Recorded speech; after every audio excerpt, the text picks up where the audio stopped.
Is a sports talk radio show brought to you by Kevin Mihalik, featuring commentary on the week's biggest sports news and events and engaging behind-the-scenes player interviews.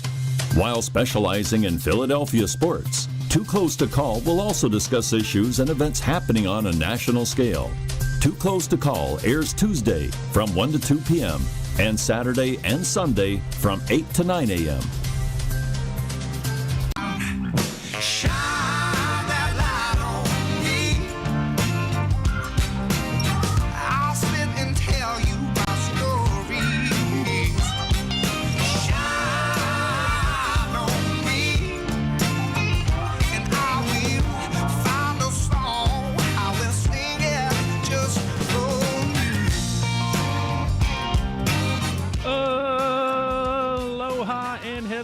Everybody, what's going on? It's your host, as always, Kevin Mihalik with 2Close2Call Sports in partnership with Usala Media and Usala Radio. It is Tuesday, July 14th, just past the 6 o'clock hour.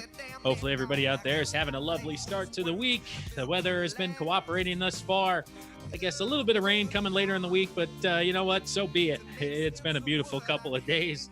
We'll deal with that when the time comes here. But hopefully everybody had a great day, enjoying their commute home from work. If you're listening on usalamedia.com, we appreciate it. Head on over to YouTube as well. We're live on YouTube under Usala Media. It's the same thing there. Check that out in the search column. If not, type in 2Close2Call Sports. You'll get the same feed as well. You can stare at my beautiful face. And then coming up here in segments 2 and 3, we're going to have a buddy of mine joining the show, Mr. Luke Porter, who has a heck of a week coming up here, is in the middle of a heck of a week, I guess I should say, but you'll learn more about that later. Right now, off the top of the bat here, starting off segment 1, I appreciate everybody joining in today. We're going to start with a little bit of national news. We'll save the local Philadelphia sports talk for our conversation with Luke. So if you're looking forward to that, come on back in about 10 minutes or so. We'll crush that starting off at about 6:15. But for now, we're going to talk about the national news headlines. One of the biggest ones in regards to the NFL in the NFC East, the Washington football team, the Washington Blanks is pretty much where we're at. It's come time. The Washington Redskins will be no more moving forward. They are retiring their name and logo. And yesterday they made an announcement that they're going to have an announcement. I always love that, an announcement for an announcement. It takes me back to my college days when we used to have meetings about the meetings. Hey, we got this meeting coming up with Coach at 4 o'clock. Well, let's get together at 3 o'clock to talk about the meeting. So the meeting for the meeting and the announcement for the announcement. Fantastic way to go. I mean, why wouldn't you? Just, hey, get more eyeballs on it. But the reason this really came to the forefront was due to advertising as well as corporate sponsorships and partnerships were starting to pull themselves away from the Redskins. FedEx threatened to pull themselves from being the title sponsor of the stadium. FedEx Field right now is where the Redskins play. FedEx basically said, hey, we won't have our name on the stadium if your name is still the Redskins. This was followed up by the likes of Pepsi, saying some sort of, we're not going to sell our products or partnership with you anymore. Nike was pulling the apparel. Other clothing lines basically pulled the apparel. I'm not sure if it was Amazon or Walmart, but I think one of the other ones pulled it off the ticket line, so to speak. So what are they going to call themselves? This is basically where we're at. Apparently they have some sort of an idea. That's what the announcement will be, the second announcement. We have yet to hear what the new name will be. The first announcement just consisted of, hey, this is, we're not going to call ourselves that, but come on back and we'll tell you later what our name's going to be. So they're going to stay with Washington. Honestly, my gut wants me to go DC something. I mean, we do that in soccer, DC United, but that's really the only one. You got the Washington Capitals, the Washington Wizards, the Washington Nationals. I just hate the Washington thing for Washington, D.C., because anytime I always see that, yes, because I'm a sports guy, I understand. But if you're seeing Washington, you're thinking the state out west. I mean, realistically, let's go DC something. I mean, the Philadelphia Phillies, right? Like Washington, DC Capitals. It's just too long. DC Capitals. So the XFL tried it. DC Defenders. I mean, I can't come up with anything good. My creative juices just aren't aligning. I do think it is quite comical, though. There is one guy out there who got the copyright information on some of the nicknames that he thinks could possibly be used. He basically trademarked monuments, Americans, veterans, red tails, because Haskins tweeted it out. So in the past week, when somebody basically said, hey, this is going to happen, he went out and trademarked a lot of these names. So he's having negotiations with the team to buy the trademarks because, of course, the merchandise, the marketing, everything, it's a huge deal to change your nickname, let alone your logo.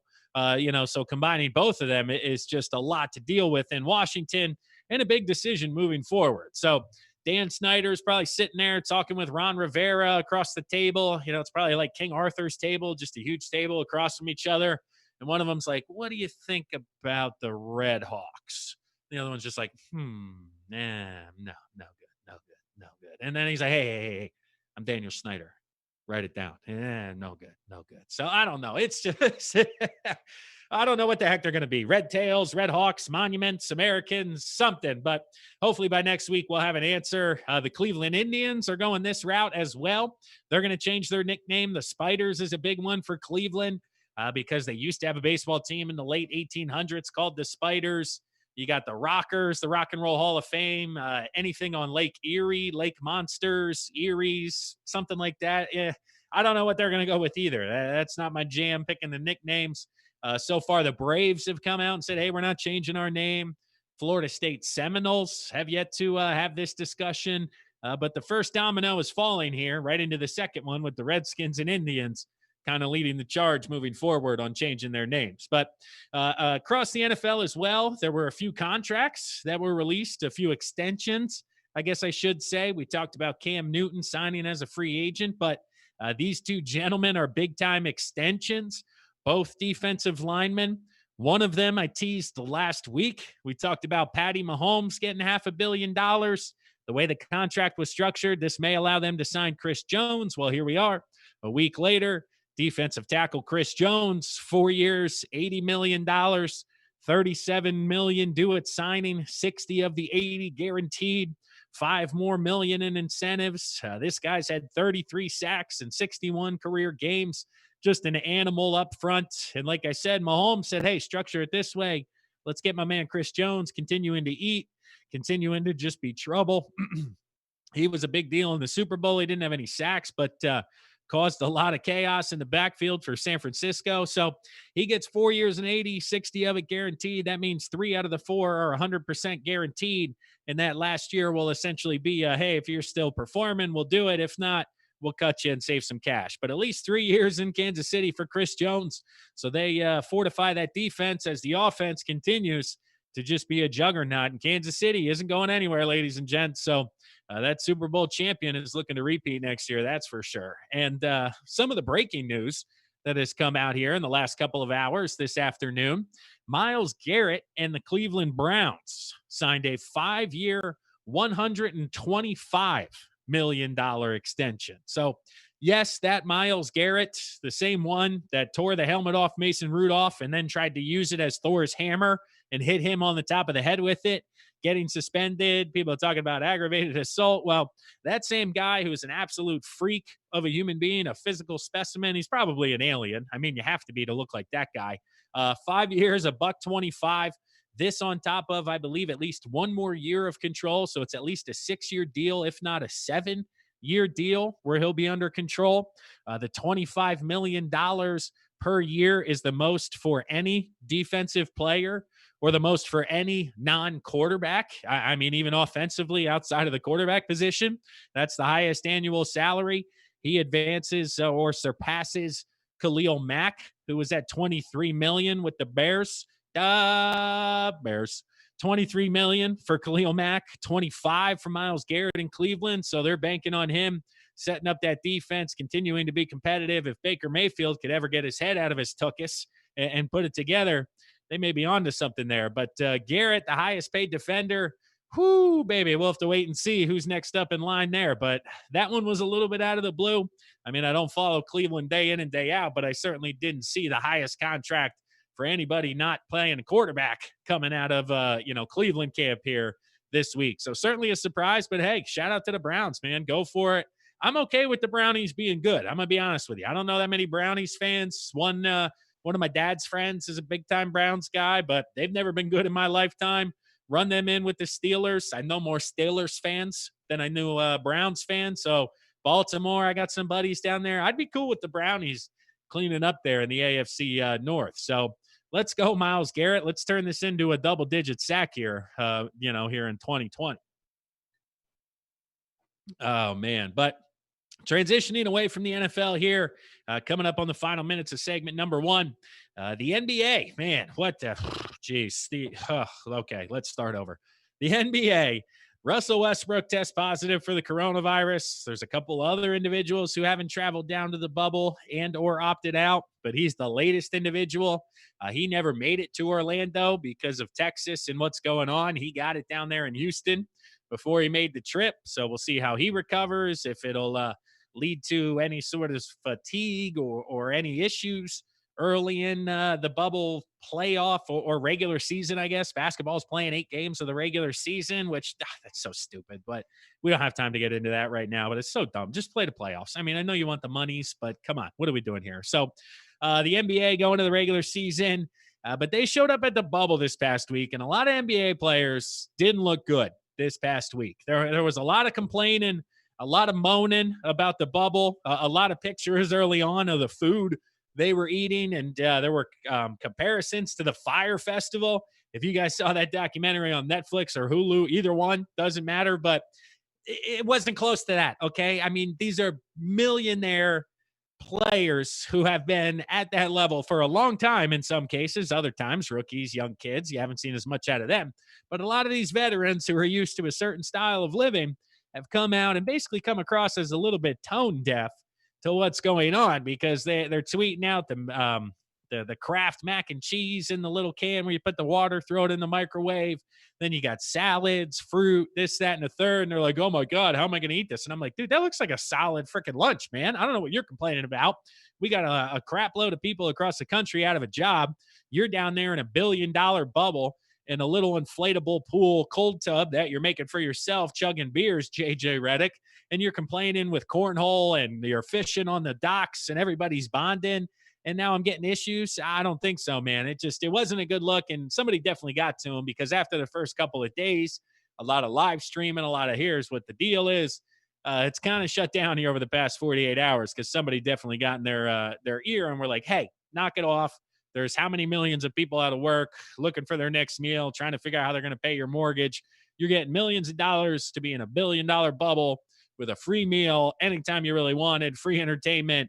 Just shut up and keep yourself off of social media. That's really what the deal is down there. But we'll see if it works. There's already been a couple of guys who have stepped across the quarantine line. Somebody else on the Rockets, I can't remember his name, and Rashawn Holmes, ex-76er, now of the Sacramento Kings, I believe it is. Well, both of them went to pick up delivery food and cross the quote-unquote picket line. I don't know, the quarantine line.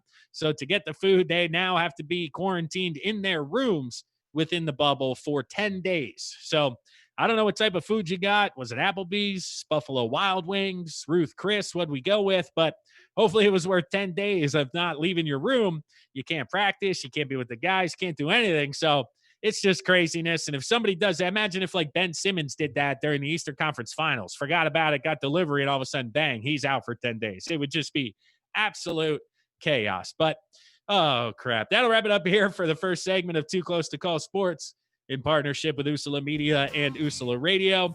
Do me a favor real quick. Head to social media. Like I said, we're live on YouTube, but follow Too Close to Call Sports as well as Usula Media and Usula Radio, available on all social media platforms.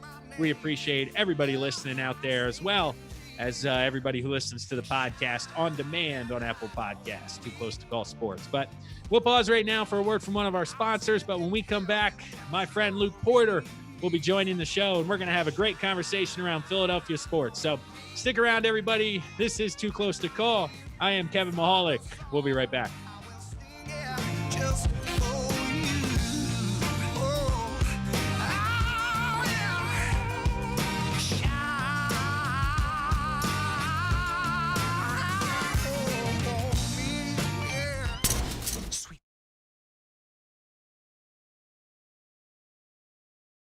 Yes, we're reporting from Usala Media. We're right here at 5th and Cortlandt Street. The CEO and president is Fred Ramirez, and I'm here currently with Juan.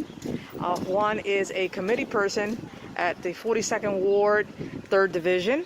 And he is actually, we reported this last week, where every Wednesday, now it's Thursday, from this location, they're giving out boxes of greeneries for the community. Juan, tell us a little bit about how did you get informed about this and why you think this is good for the community at this time? Well, right now, every little bit helps the community, especially with the circumstances that we are in today. So it's just good to see businesses in the community reaching out to the community around them, which is excellent. You know what I mean? That's what we need more of.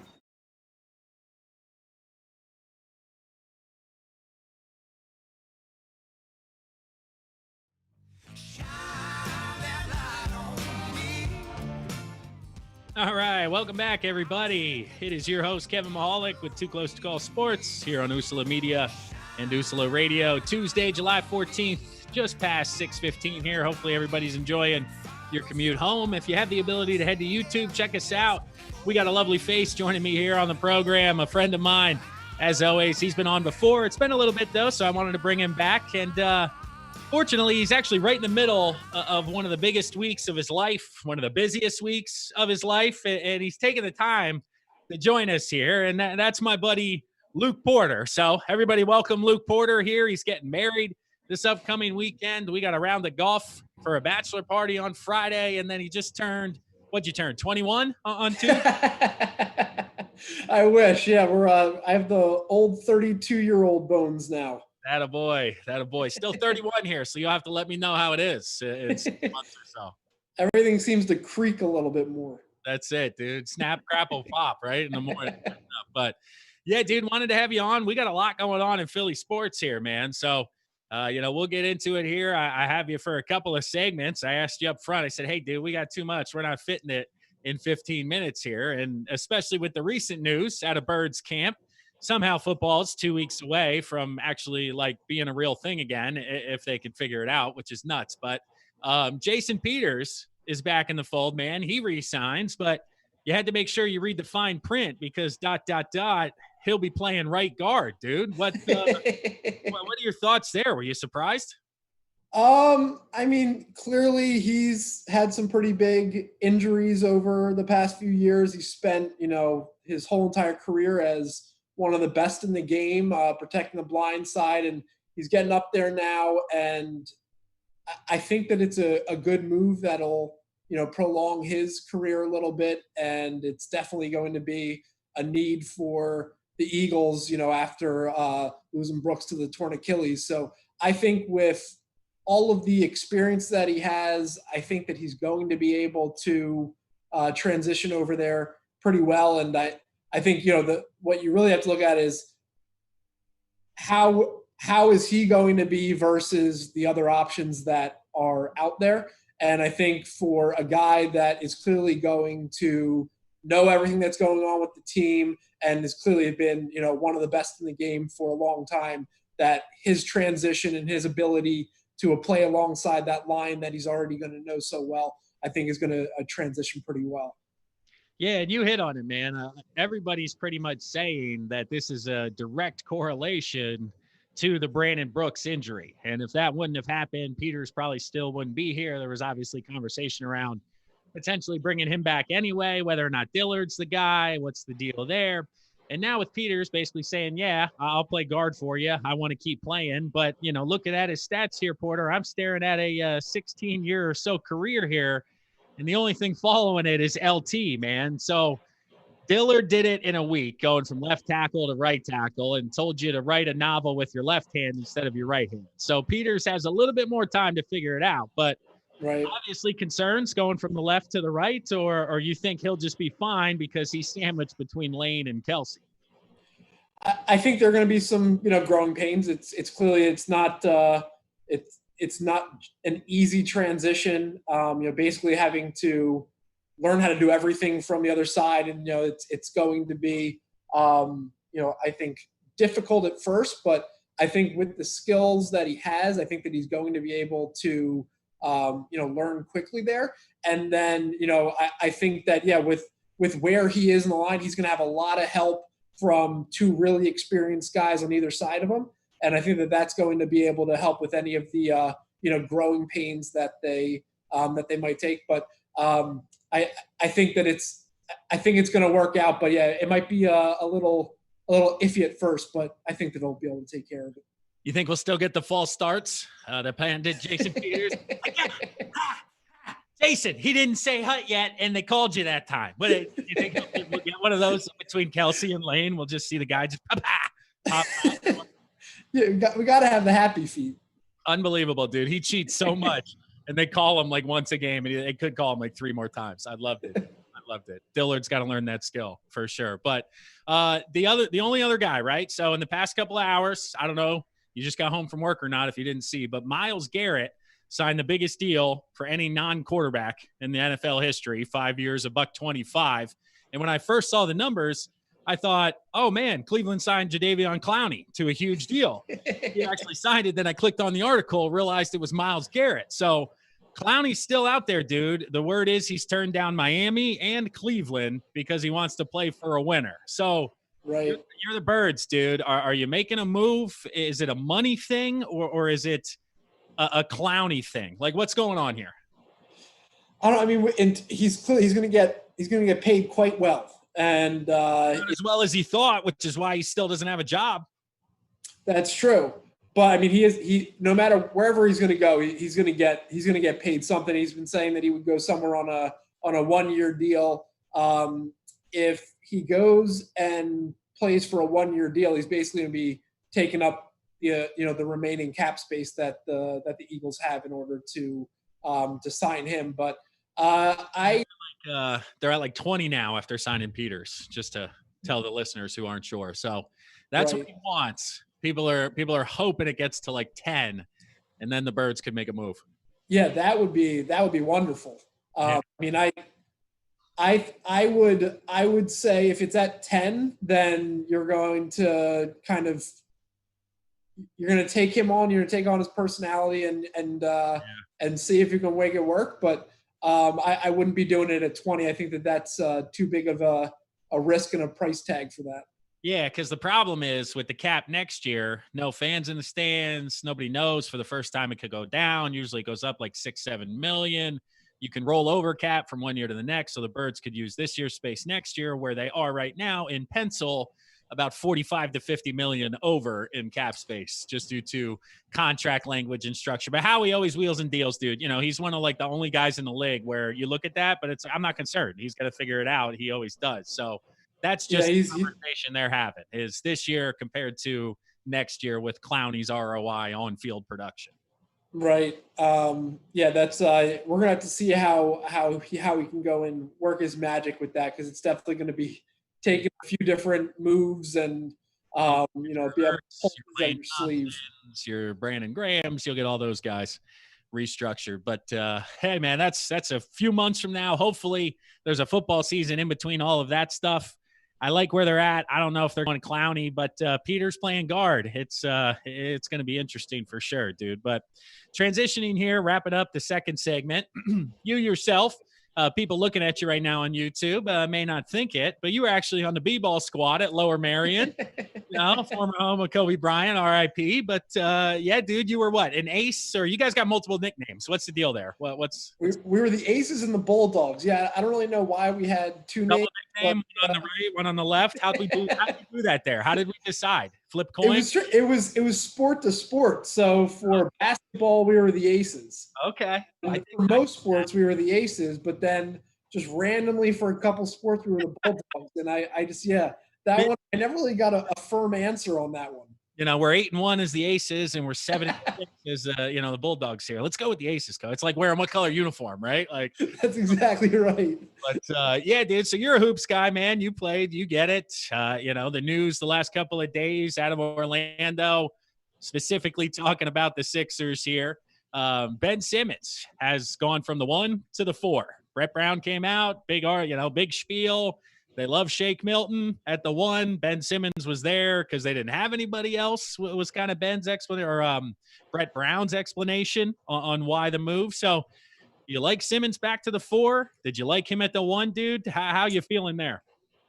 Well, so two parts is I liked him at the 1 in the sense of when you have a guy that athletic that can stretch the court that well, transition so well, having the ball in his hands can have a lot of good things happen. And clearly he was the best when he was with the ball in transition and be able to make something happen. But the biggest issue that they had is that they still haven't been able to find a way for him and Embiid to be able to work too well together. So by having Milton controlling the ball and then maybe being able to space out Embiid and Simmons into different parts of the offense where they can make that work, I think that might bring more opportunity, because with what they had before, that wasn't going to win a championship. They had tried it, they had some success, but I think it was pretty clear that they weren't going to go and win a championship like that. So maybe by changing things up like this, that might give them more of a shot.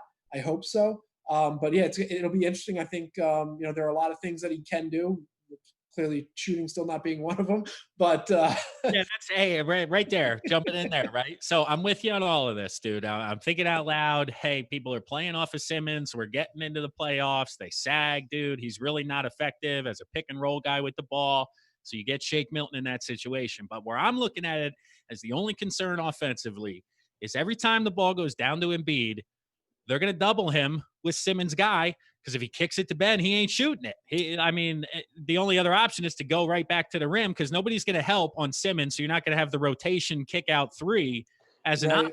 And that's where if we're playing half court, which is what the playoffs tend to be, and we're running through Embiid, who's going to get doubled, and then goes to Simmons, who just stands there and then resets the offense every time. I got concern if we're playing a half court style here. Yeah, I do agree with that. It's they're either going to pass him, he's not going to be able to shoot, or he's going to be kind of slashing through, and then they're just going to foul him, and then he's going to be. Yeah, he's going to have to be the ball screener, in my opinion, a lot of times too. I think he's going to have to be the guy that they're moving around in the offense, right? Because your JJ Redick is your Josh Richardson, so he's the guy you're trying to set up for those jump shots off of ball screens, things like that. Tobias Harris really has that kind of slash game, mid-range game. He's not a three-point shooter, and he's not a back-to-the-basket guy. So can you bury Simmons in a corner opposite of Embiid? Potentially, then you get the guy coming underneath, and as well as it probably depends on who's guarding Simmons at the time too, because if you split them up and you put the 1 or 2 on Simmons, well, then you may be running through him back to the basket underneath. Right. With the kick out in Embiid. So that may be interesting to see too, if there's a mismatch, if we see Simmons working that low post like never done before, because he always had the ball in his hands. Right. Yeah, I think that's exactly what you just said there, is that no matter what, with him at the 4 with the ball out of his hands, he is going to have mismatches in most scenarios. Either going to have an undersized guy on him, or he's going to have a larger guy on him who's not going to be as fast. So I think that a lot of what's going to be able to potentially make them successful is they're going to have to exploit that.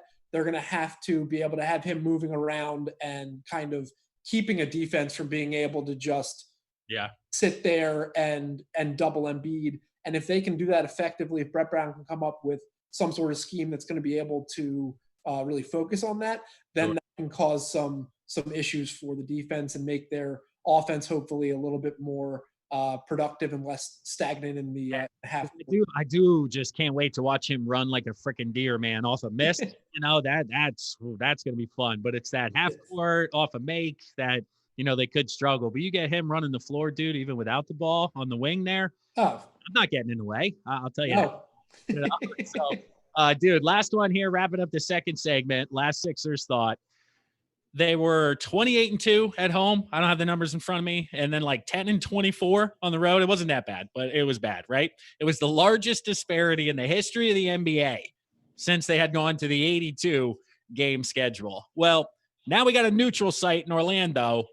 Are we 28-2 down there, or are we 10-24? Dude, how are we feeling with the neutral site since home and roads were so ridiculous? Yeah, I understand it, but at the same time, like I don't understand how teams can really play that differently. It's like, okay, it's going to be a little bit louder when you're on offense, and people aren't going to be cheering for you, but I can never understand how that big of a disparity happens based off of where you're playing. So I'd have to think with no fans in the arena, and basically they're just playing, it doesn't really matter where they're playing.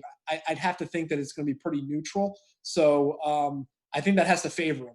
I know we got to find out what their record's been in practice, and we idea, dude. But oh man, hang on, Luke. We got to pause. We got to get to a break. Our sponsors got to talk. It's how we pay the bills, all that good stuff. But you'll stick around for another segment on the other side here. Sounds awesome. Perfect. So everybody, that'll wrap up segment number 2 of Too Close to Call Sports in partnership with Usula Media and Usula Radio. We'll pause right now. When we come back, we're going to continue talking to Luke. Hang on, everybody.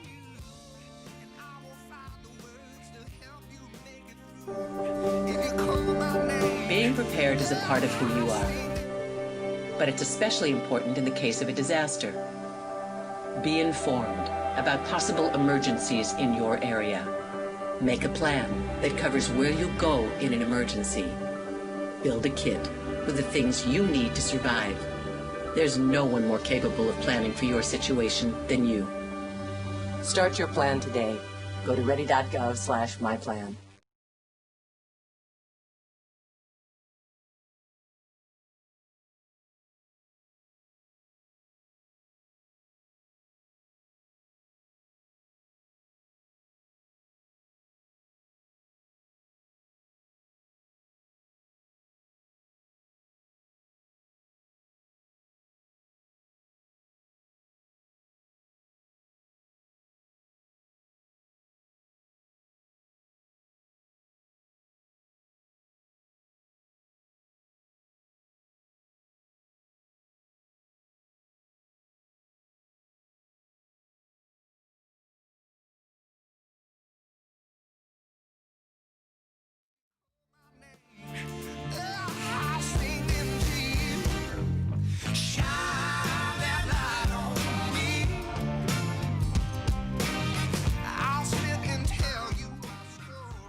Welcome back, everybody. I'm your host, Kevin Mihalik. This is Too Close to Call Sports in partnership with Usula Media and Usula Radio. If you're just joining the show, we got a special guest on here today, Mr. Luke Porter. Just turned 32 earlier this week, and now he's getting married this weekend, and he's taking the time to Zoom with us here. So thanks for joining the show, Luke. We appreciate it again, man. Appreciate it. Always a pleasure to be on. Thanks for having me. Yeah, brother. So we talked Sixers. We talked Birds last segment, where we're shuffling right around Philly sports. You, sir, living in Philly, growing up in Philly. You know all about it here. And being a baseball guy, we played together at Lehigh University up there in Bethlehem, PA. And the Phils, man, I flip-flop back and forth on the Phils by the hour, if not by the minute, on whether or not this team is actually any good. So I wrote down the lineup here. Let me read it to you, and you can kind of give me your thoughts, 1 through 9. Let me know if you're making any changes or whatnot. But we'll start out with the position guys, and then we'll get into the pitching because that'll be a more fun conversation, I'm sure. So. Fun? I don't know about fun, but it'll be more interesting. That's right. But the lineup, dude, we got McCutchen in left at the top, as he was, right? I'm keeping Cora in the 2-hole. I think he comes back a little bit there, third baseman this year, obviously. Harper in the 3 spot, where he's been, out and right. I'm putting JT Realmuto hitting cleanup. I know they have Hoskins there in the past, just based on all the things with him. I'm flipping him down a little bit, going Realmuto. And then from here, I don't know why, dude, but subconsciously in my head, because of the, I think, 3 batter rule this year, I went right, left, right, left, right, left, right, like all the way. Okay. The entire lineup, right? So McCutchen, Segura are righties, but then you go lefty Harper, righty Realmuto. Then I'm going lefty Didi, Gregorius there at short, righty Hoskins, lefty Jay Bruce, who's my designated hitter. If it's a left-handed hitter, I don't know who the hell is going to be my right-handed DH. I haven't figured it. It's going to be Alec Baum eventually. But for the first week, I don't know who it's going to be.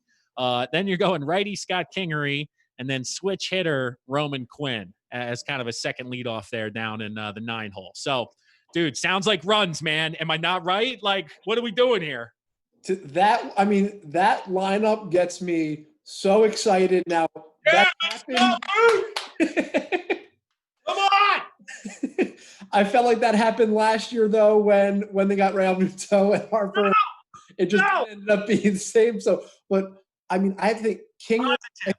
I think Kingery is set to really. I know a lot of people were thinking last year was going to be the year where he like really. Yeah, he's the guy. But he's a player. He's going to be great. I think that he is going to have a big 60 game season this year. Let's go! Yes, all 2 months of it. And then it's hard with some of these guys like Harper and Hoskins are like feast and famine.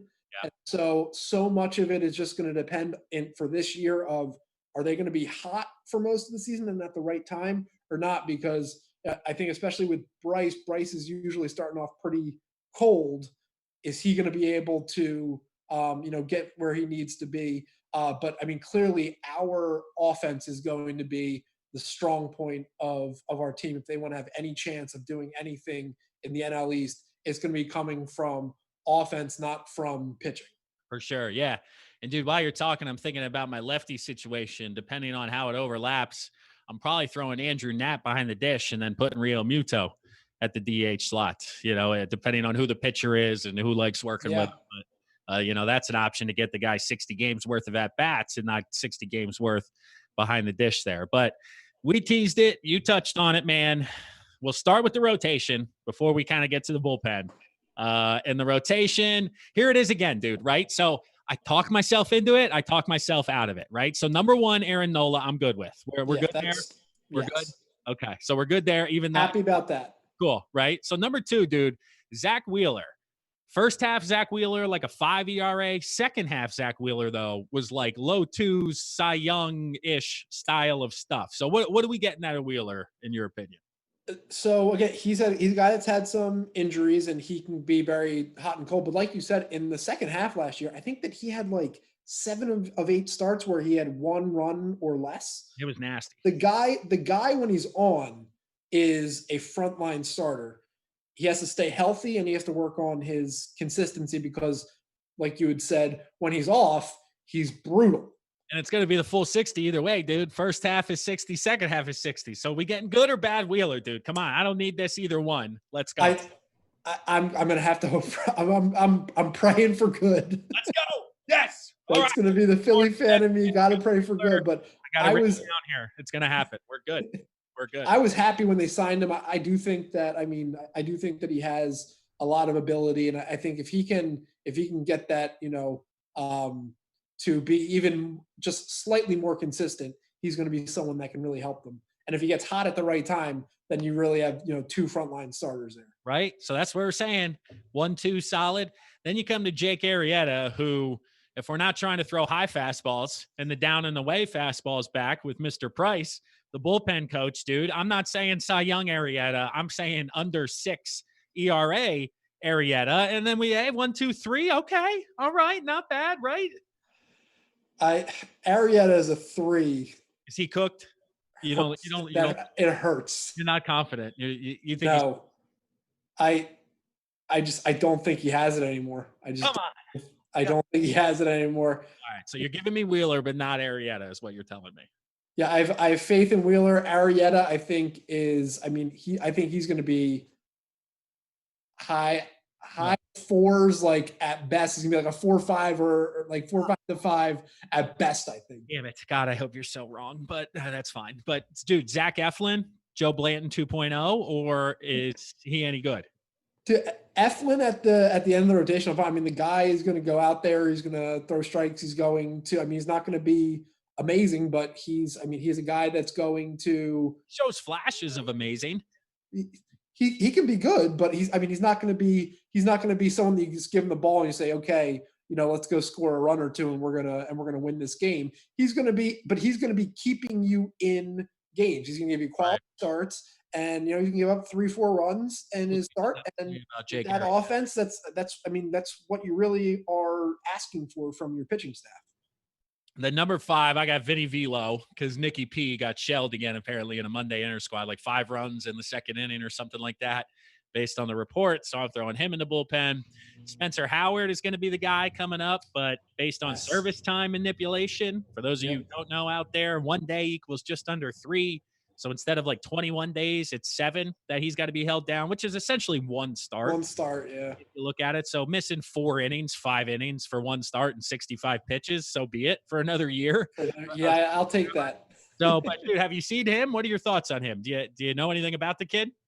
Yeah, I mean, I'm excited. I think that they see him as being like a Nola or, somebody that's going to be, he's not going to come in and be a 3 or 4. Like they see him being a 1 or a 2 and being able to have a great long career with him. So I'm really excited about him. I want to see him up there as soon as possible while still keeping that extra year of control.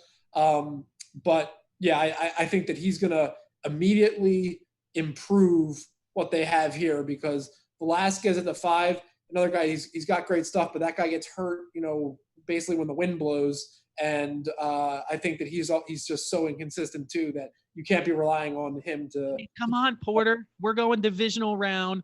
Nola's winning the wild card, so he'll be out of it. But we're going Wheeler, then we're going Howard, then we're going Efla, then we're going Nola, and then we're running it back. Let's go. That sounds like a winner, right? Come on. Not 500. This is what I'm getting at here. Joey G too. Let's go. What are your thoughts on him? I haven't had a direct conversation with you, I don't think, on Joe Girardi and his impact comparative to Sushi Kapler. I like him. I mean, he's a player's manager. He's he's been able to do a lot of. You hated him when he was with the Yankees, though. What's that? You hated him with the Yankees. Of course. Yeah, you're brand new. Okay, I just wanted to make that known. I hated Bryce Harper when he was with the Nationals. Okay, that's fair. I'm down with that. I like the way he played the game. That's what I. Sorry. Go on, Joe Girardi. He's got a lot of knowledge. He knows what he's doing. He knows how to win games, and I think that he knows how to work with players. So I think that he's going to be able to do a lot to help them. And I think that it was great adding him on. Dude, honestly, I think with all the BS that's going on with everything, it's going to matter so much more to have him this year compared to like Kapler, who is. I'm not as negative on Kapler as some people. I mean, personally, I just wanted to punch the guy in the face every time he spoke, but that's fine. I mean, there's some people it's like that, it's nothing personal. Dude, again, it's like, I just want to hit you in the face and then we'll be cool. It's probably one of those, like, just give some people just have a face you want to punch. Yeah. I mean, Eli Manning, Gabe Kapler, it's very similar circumstances, but he wasn't a bad manager. He just the media and how he did it that way. And that's how we consume the Phillies. So like, I'm sure behind closed doors, players spoke highly, all of that I agree with, but like just coming out when a dude strikes out in the 9th, it's a 10 pitch at bat. And he goes, we fought all the way to the end. And I'm going, dude, he struck out, man. Like you didn't even put the ball in play. You know what I'm saying? But like I just couldn't. And Girardi, keeping it real, knowing how to deal with New York media, knowing what to say for the Philly media. He's going to come out and say, yeah, that guy stunk. I told him he stunk. He knows he stunk. Everybody knows he stunk. What are we talking about here? Like, why is this? What I'm instead of Kapler being like, no, they were good quality. I put a Q up next to his name for the quality of that. Like, dude, what are we doing? So, he struck out 4 times, but they were 4 good strikeouts. He saw 20 pitches, so it was a good day for him. Like, no, I don't care how many pitches he saw. Put the ball in play. Like, come on, just little things. I think will compound with the craziness. Philadelphia doesn't want the sugar-coated answer. We're the one that's coming for your throat when, we're going to support you, but we're also going to hold you accountable. And we don't like things to be fluffed, in order to make it. Know what's going on, right? Like, don't talk to me like I'm stupid, okay? You know, give me the gist here. Luke Porter spitting fire. He knows the deal, okay? But, dude, before I let you go here, I know I've taken enough of your time. I want to know how I get a picture of you to put on a cardboard cutout to get behind the dish of the Phillies game for did you see that? They're putting cardboard cutouts in the stadium. They're going to pump noise like, the KBO. I want to put Luke Porter and that cheesy smile I'm seeing right now, right behind the dish. So who is it? DeGrom will be looking back there and just, who is that guy? Look at that beard. He is Jesus. I'll put fear into the opponent. Give me the game face. I can grow this out. I'll get a nice beard and then we can get a good costume on for a picture. Yeah, get a little comb over going, and we can make that work. I'd love it. Dude, could you imagine throwing in front of cardboard cutouts? Be wild. I mean, that reminds me of you'd probably get one of them. In Major League, it makes me think of where Vaughn just like knocks the head off of the He's got the batter up there throwing the bullpen. Yeah, dude, for sure. You totally let one ride. Just crush one of the fans. It'd be great television, though. It'd be great TV. But, oh, man, I'm going to let you go. We got to get running here. But everybody, Luke Porter, he was awesome. Thanks for coming on, Luke. You're the man. Kev, thanks for having me. It's always a pleasure. Absolutely. And Love that'll the do it show. for the third segment here of Too Close to Call Sports with Usala Media and Usala Radio. We'll pause one more time for another word from our sponsors. But when we come back, we're going to try to figure out if college football is going to play. So we got 15 minutes. It's not enough time. But come back anyway. It'll be fun.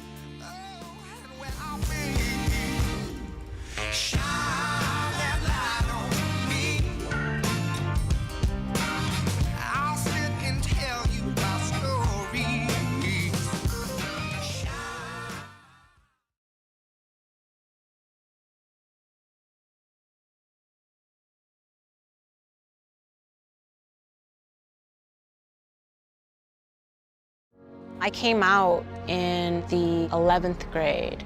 Nobody was embracing you. The kids were cruel. It was very difficult to be gay. Not completing high school is more of a social thing than it was an academic thing. And even though all these years have passed, I still had that longing to have my diploma. I have a mentor, Maria, and she convinced me to continue my education. Just never judges. She's a true role model.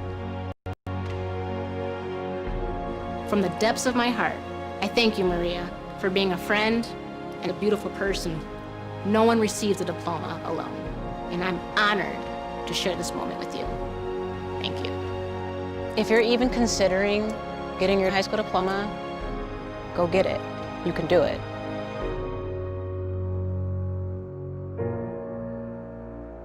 Find free adult education classes near you at finishyourdiploma.org.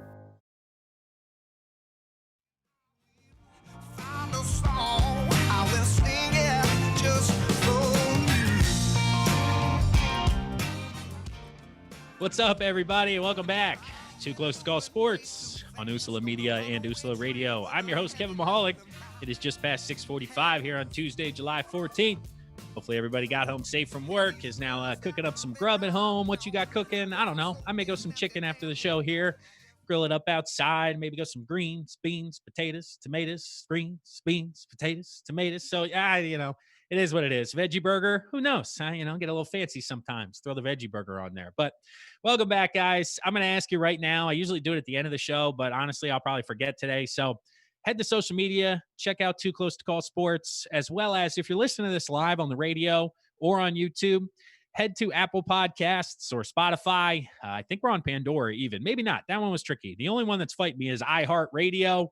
Trying to work with iHeartRadio to get on that one. But Too Close to Call Sports, this podcast, this audio, this show will be available on demand at any time, available there on the podcast unit. So check us out. Leave a 5-star rating if you've enjoyed the show. If you haven't enjoyed the show, just forget that I told you about it and just move on. Just with your day. It's fine. We'll see you. It's cool. All right, let's go. But if you like the show, tell your friends too. You might as well. I mean, you talk to them all the time. I'm sure you got a group text going on.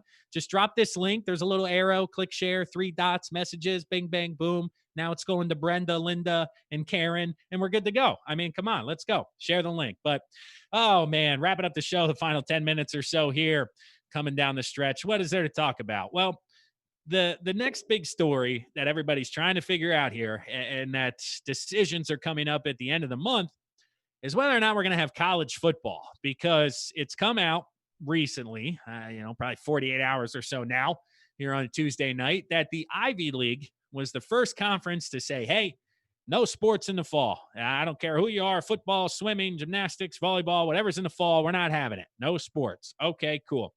Doesn't have a huge impact on the Power Five. I mean, the likes of Princeton, Yale, and Harvard are fun to watch during rivalry weekend. Harvard, Yale, that's always fun, always a good game. But if we don't have that, so be it. The ACC, really not concerned with what Princeton and Yale have going on. Well, the Patriot League followed suit after that. That one's a little bit closer to home here. Again, Lehigh University, my alumni, Luke Porter's alumni. We played in that league, obviously. Well, that league likes to fancy themselves as kind of a mini Ivy League, both with the prestige of the universities and the education you're receiving, as well as the quality of the athletics. Well, now that I just mocked my alumni's conference for a good 30 seconds there, but oh, crap. They hate me. It's fine. No big deal. They're shutting down too. They said, hey, we're going to do what they're doing because we do everything they do. What? No, I didn't say that. I thought that. I didn't say that. They're just shutting down. Okay. Well, no Patriot League. Again, doesn't have a big deal to do with the Power Fives. Big 10, Pac-12, Big 12, ACC. Well, some news then follows a day later or so from their conferences. First off is the Big 10, followed by the ACC, followed by the Pac-12, has yet to be decided by the Big 12 and the SEC. But communication is now we are going to push back the season for 3 to 4 weeks, and we are only going to have conference play.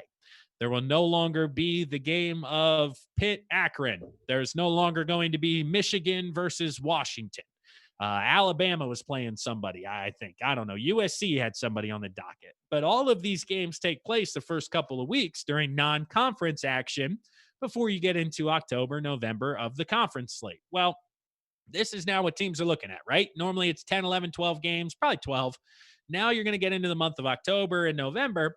Usually you have 7 or 8 conference games. Well, now you could play everybody in the conference. So you still could have 10, 11 games, just all of them being in conference. And the reason is, no, it's not due to travel, because I've had some conversations with people close to me that travel was one of the main instances and basically said, well, if that's the case, then have Pitt play West Virginia, have Texas play Texas A&M.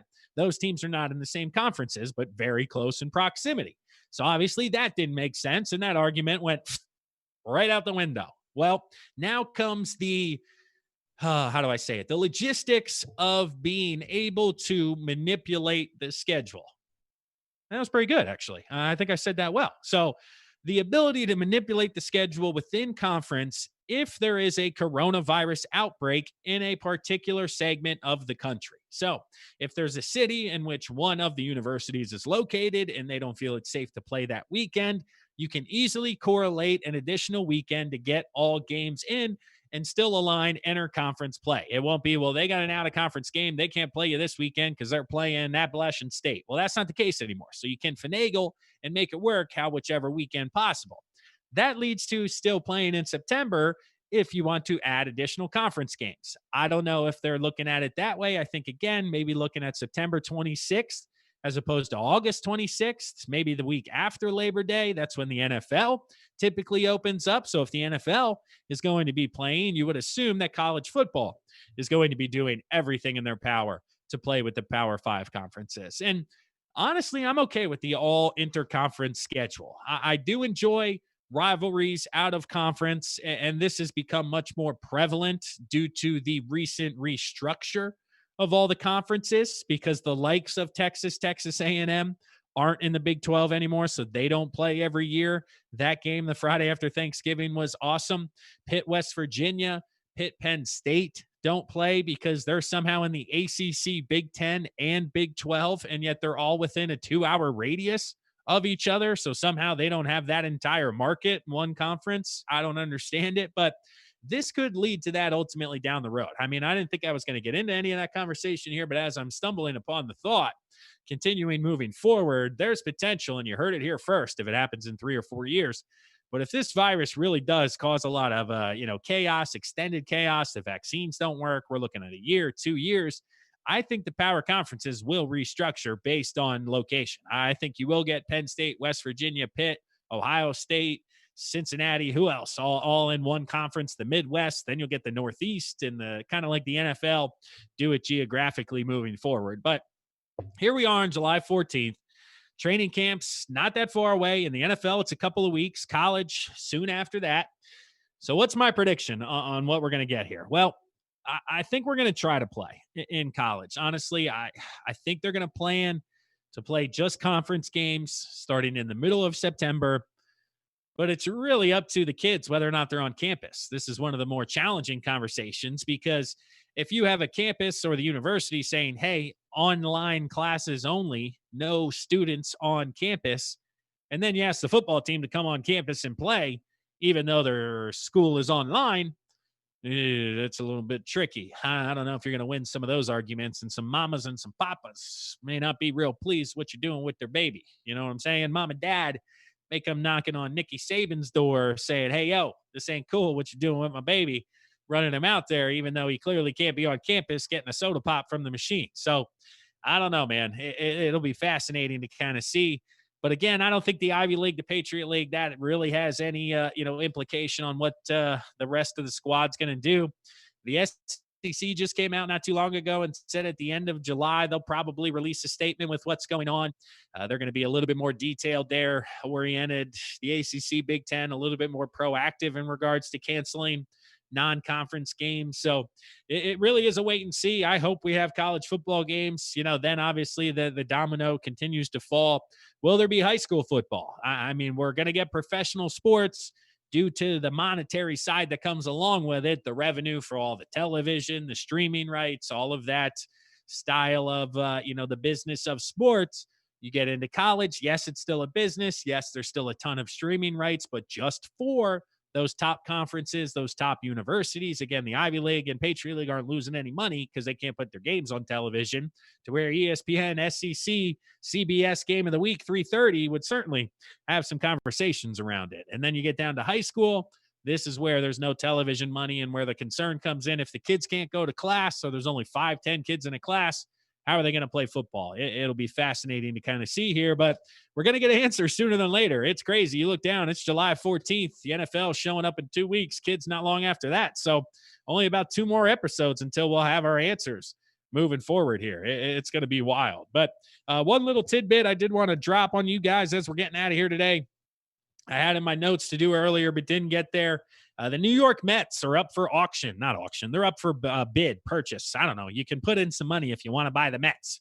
You get it out there. Okay. Well, apparently J-Lo and A-Rod, who are a couple, they put in a buttload of their own money, along with the likes of Travis Kelce, DeMarco Murray, Joe Thomas, Bradley Beal, Mason Plumlee, and others, put together a bid of $1.7 billion for the Mets. And there's another investment firm or an investment gentleman who's offered $2 billion for the Mets. But the word is that current ownership would rather sell to these former players if they could get closer. So I don't know, Dylan, I know you're listening here, producing. I'm just a tad bit short. But if you got like $300 million or so chilling in the bank, I should have asked Luke. I mean, it's his birthday week. He's getting married, so he's got to be a rich man. If he has $300 million, he can get in on buying the Mets and, owning a major league ball club here. And then that way you can run it how you want to. But we'll get out of here on that note. That'll wrap it up for the fourth and final segment of Too Close to Call Sports in partnership with Usala Media and Usala Radio. I do want to thank my guest one more time, Luke Porter,